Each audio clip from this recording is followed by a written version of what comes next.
Hola a todos los estudiantes del libro Durantia. Vamos a estar resumiendo el documento 190 que se titula Las apariciones morontiales de Jesús. Comenzamos. El tiempo de la vida morontial los humanos lo pasan en los mundos de estancia, pero el tiempo de la vida morontial de Jesús lo va a pasar en el mundo de su encarnación, la tierra, y luego va al Padre del paraíso. Todo este poder inherente en Jesús, el don de vida, que le permitió levantarse de los muertos, es el don mismo de vida eterna que Él otorga a los creyentes del reino, que aún ahora proporciona la certeza de la resurrección de los vínculos de la muerte natural. Al considerar el papel prominente que jugó María Magdalena en la proclamación de la resurrección del Maestro, es importante notar que ella era la portavoz del cuerpo de mujeres, así como Pedro era el portavoz de los apóstoles.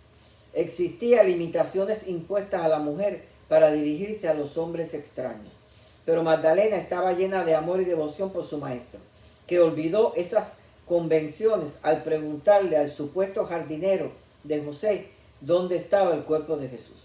Sección número 1. Los heraldos de la resurrección. Los apóstoles no querían que Jesús los dejara, por tanto ellos no prestaron atención a todas sus declaraciones sobre la muerte y resurrección. Aparte de eso, no esperaban la resurrección de la forma que ocurrió.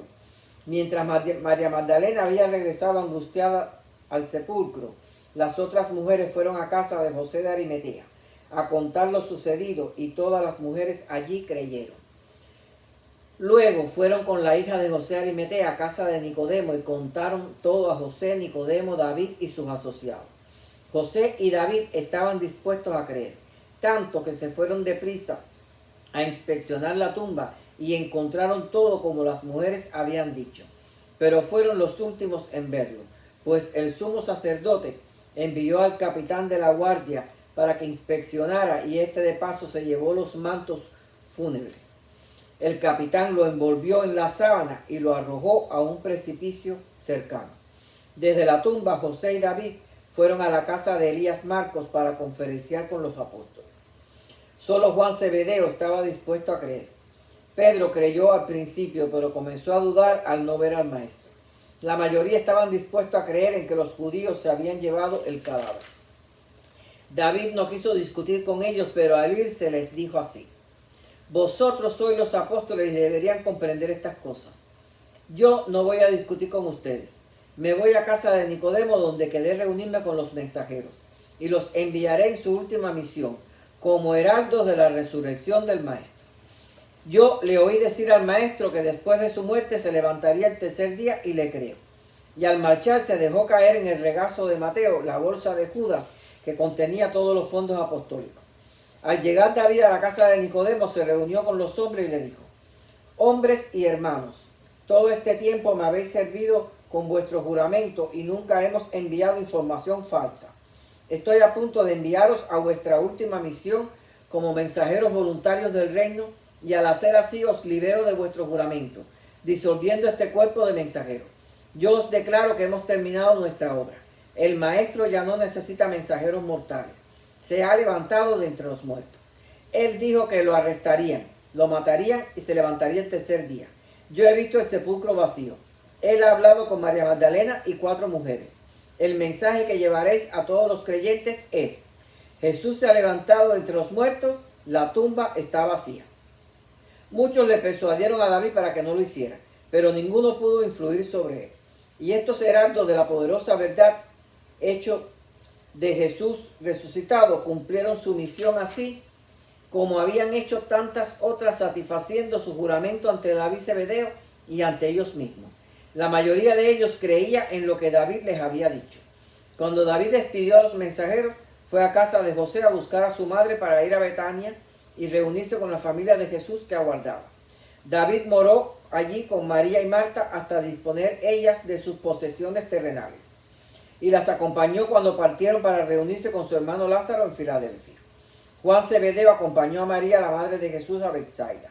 Santiago, el hermano mayor de Jesús, permaneció con su familia en Jerusalén. Ruth se quedó en Betania con las hermanas de Lázaro.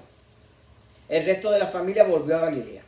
David Zebedeo partió de Betania con Marta y María camino a Filadelfia, en la primera parte de junio, después de celebrar los esponsales con Ruth, la hermana menor de Jesús. Sección número 2. La aparición de Jesús en Betania. Jesús hizo 19 apariciones separadas en forma visible a sus creyentes en la tierra. No apareció ante sus enemigos ni tampoco ante los que no podían hacer uso espiritual de su manifestación. Ya se había aparecido 2 veces, una a las 5 mujeres y otra a María Magdalena sola. La tercera aparición ocurrió ese domingo poco después del mediodía en Betania. Santiago, el hermano de Jesús, estaba de pie en el jardín de Lázaro ante la tumba vacía de éste. Reflexionaba sobre la noticia que el mensajero de David había traído. Santiago creía en la misión de su hermano Jesús, pero mucho se había distanciado del trabajo ministerial de Jesús. La familia entera estaba asombrada por esta noticia. Aún estando Santiago reflexionando sobre esto, llegó María Magdalena a relatar lo vivido a la familia, que creyó todo y salieron a buscar a Santiago. Mientras tanto, Santiago, antes de que lo encontraran, apercibió una presencia cercana, como si alguien le hubiera tocado el hombro, y se volvió a mirar. Y contempló la aparición gradual de una forma extraña a su lado. Y la extraña forma le dijo: Santiago, he venido para llamarte al servicio del reino. Reúnete sinceramente con tus hermanos y sigue mis pasos. Cuando Santiago escuchó su nombre, supo que era su hermano Jesús. Todos tenían dificultades en reconocer la forma morontial de Jesús, pero pocos fallaban en reconocer su voz e identificar su encantadora personalidad cuando él se comunicaba con ellos. Santiago quiso echarse a sus pies exclamando: Padre mío y hermano mío. Pero Jesús le dijo que se pusiera de pie mientras le hablaba. Y entonces caminaron por el jardín y conversaron casi 3 minutos sobre su experiencia de días pasados y eventos futuros. Y cuando se acercaban a la casa, Jesús le dijo: Adiós, Santiago, hasta que os reciba a todos juntos. Santiago entró corriendo a la casa exclamando: Acabo de ver a Jesús, hemos conversado, no está muerto, ha resucitado. Desapareció ante mí diciendo: hasta que os reciba a todos juntos. Santiago anunció que no volvería a Galilea. David exclamó: Ya no solo las mujeres lo ven, aún hombres de corazón fuerte han empezado a verlo. Pero David no tuvo que esperar mucho, porque a él y a los que lo rodeaban se produjo entonces la 4ª aparición. Poco antes de las 2 de la tarde, en esta misma casa de Marta y María, apareció visiblemente ante su familia terrenal y sus amigos, 20 en total. Apareció diciendo: Que la paz sea con vosotros. ¿Cómo pudisteis dudar? ¿Por qué habéis titubeado tanto antes de elegir seguir de todo corazón la luz de la verdad? Venid, por tanto, todos vosotros a la hermandad del Espíritu de la verdad en el reino del Padre. Cuando se recuperaron de la impresión y el asombro, se acercaron con la intención de abrazarlo y desapareció de su vista. Todos querían salir a difundir esta visita morontial, pero Santiago se los prohibió. Solo se lo permitió a María Magdalena. Dijo que por ciertas cosas que Jesús le dijo en el jardín, pero Santiago nunca contó lo que hablaba. Sección número 3. En la casa de José. La 5ª aparición de Jesús ante los ojos mortales la hizo ante las 25 mujeres reunidas en casa de José de Arimatea. Aproximadamente 15 minutos antes de las 4 de la tarde de ese domingo, y María Magdalena ya estaba de vuelta. Santiago había dicho que nada se le dijera a los apóstoles de la aparición del Maestro en Betania, y María Magdalena lo prometió. Estaban las mujeres reunidas y en medio de un relato apasionante, cuando cayó sobre ellas un silencio súbito y solemne. Y contemplaron entonces en su medio la forma enteramente visible del Jesús resucitado. Él las saludó diciendo: Que la paz sea con vosotros. Y les dijo: También sois llamadas a difundir la buena nueva de la liberación de la humanidad mediante el evangelio de la filiación con Dios en el reino del cielo. Id a todo el mundo proclamando el evangelio y confirmando a los creyentes en la fe del mismo, sin olvidar ministrar a los enfermos, fortalecer a los que son de corazón débil, que se dejan dominar por el temor, y estaré con vosotras siempre. Y cuando hubo hablado, desapareció de su vista. De estas 5 apariciones, María Magdalena presenció 4. Como resultado del trabajo de mensajería, pronto se corrió que Jesús había resucitado, y esto llegó a oídos de los líderes judíos. Caifás convocó al Sanedrín una reunión ese domingo a las 8. Allí se tomó la decisión de echar de la sinagoga a todo el que hablara de la resurrección de Jesús. Aún se sugirió que el que dijera haberlo visto debía ser puesto a la muerte, pero esto último no llegó a la votación. La reunión se levantó en confusión y verdadero pánico. Pensaban que estaban libres de Jesús y estaban por descubrir que los problemas reales con el varón de Nazaret recién comenzaban. Sección número 4. La aparición a los griegos. Alrededor de las 4:30 de la tarde, a casa de un tal Flavio, el maestro hizo su sexta aparición morontial a unos 40 creyentes griegos allí reunidos. Estaban discutiendo los informes sobre la resurrección del maestro, cuando se manifestó en medio de ellos diciendo: que la paz sea con vosotros. Aunque el Hijo del Hombre apareció entre los judíos, él vino a ministrar a todos los hombres. En el reino de mi Padre no hay ni judíos ni gentiles, todos son hermanos e hijos de Dios. Id pues al mundo proclamando este evangelio de salvación, así como lo habéis recibido de los embajadores del reino. Y yo os recibiré en la comunión de la hermandad de los hijos de la fe y de la verdad del Padre.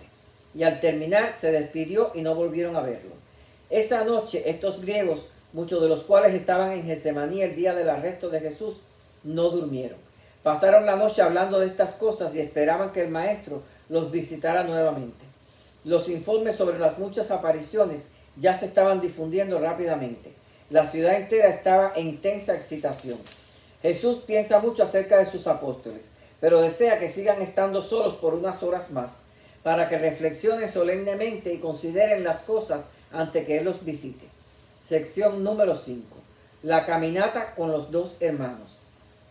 Cleofás era un creyente a media de Jesús, y su hermano Jacobo estaba perplejo por las enseñanzas y obras del Maestro. Vivían en Emaús y habían pasado la semana de Pascua en Jerusalén. Ese domingo, alrededor de las 5, caminaban ambos por la carretera a Emaús. Conversaban sobre Jesús, sus enseñanzas, su obra y los rumores de la resurrección. Cleofás estaba decidido a creer en estos rumores, pero Jacobo pensaba que se trataba de un engaño. Así Jesús, en su séptima aparición, apareció caminando al lado de ellos. Cleofás había escuchado las enseñanzas de Jesús y hasta había comido con él, pero no reconoció al maestro cuando éste le habló libremente. Jesús dijo: ¿cuáles son las palabras que estaban intercalando con tanta intensidad cuando yo me acercaba? Y Cleofás lo miró con triste sorpresa y dijo: ¿es posible que tú vivas en Jerusalén y no sepas de las cosas que han ocurrido recientemente? ¿Qué cosas?, preguntó el maestro. A lo que Cleofás dijo: eres el único que no has oído de Jesús de Nazaret, que era un profeta poderoso de palabra y de hecho, ante Dios y todo el pueblo. Los altos sacerdotes lo entregaron a los romanos y demandaron que se le crucificara. Nosotros teníamos la esperanza de que él fuera el que liberaría a Israel del yugo de los gentiles. Pero eso no es todo. Hoy, el tercer día de crucificado, unas mujeres nos asombraron, declarando que muy temprano en la mañana fueron a la tumba y la encontraron vacía. Y estas mujeres insisten en que ha resucitado de entre los muertos. Y mientras caminaba, Jesús le fue hablando, diciendo, entre otras cosas: ¿acaso no recordáis que este Jesús siempre dijo que su reino no es de este mundo? Que deberíais encontrar la libertad y la emancipación en el regocijo espiritual de ser miembro de la hermandad de servicio amante en este nuevo reino de la verdad del amor del Padre Celestial. ¿Acaso no sabéis que este hombre de Nazaret dijo a sus discípulos que él debía ir a Jerusalén, ser entregado a sus enemigos, quienes le darían muerte, y luego resucitaría el tercer día? Que abrirá los ojos a los que son ciegos espiritualmente, que este Hijo de la verdad y de la rectitud se elevará en el mundo con luz curativa y poder salvador, incluso que salvará a su pueblo de sus pecados, que los que crean en él tendrán vida eterna, que él derramará de su espíritu sobre toda carne, y el espíritu de la verdad será en cada creyente un manantial de agua que llegará hasta la vida eterna. Y así Jesús les dijo mucho y más, y llegaron a la casa, y lo invitaron a que pasara la noche allí. Entonces se sentaron a comer, y le dieron el pan para que lo partiera, y lo bendijera. Y al hacerlo se abrieron sus ojos y reconocieron al maestro. Y Cleofás dijo: es el maestro. Y entonces Jesús desapareció. Entonces se dijeron: con razón nuestro corazón nos ardía mientras nos hablaba. No comieron, habían visto al maestro morontear y se fueron de vuelta a Jerusalén para difundir la buena nueva del Salvador resucitado. Y a eso de las 10 de la noche, y antes que el maestro se apareciera, Estos hermanos excitados se abalanzaron sobre los apóstoles y le contaron la experiencia con el Jesús morontial. Y hasta aquí este documento, los espero en el 191, donde finalmente se le aparece a los apóstoles. Hasta pronto.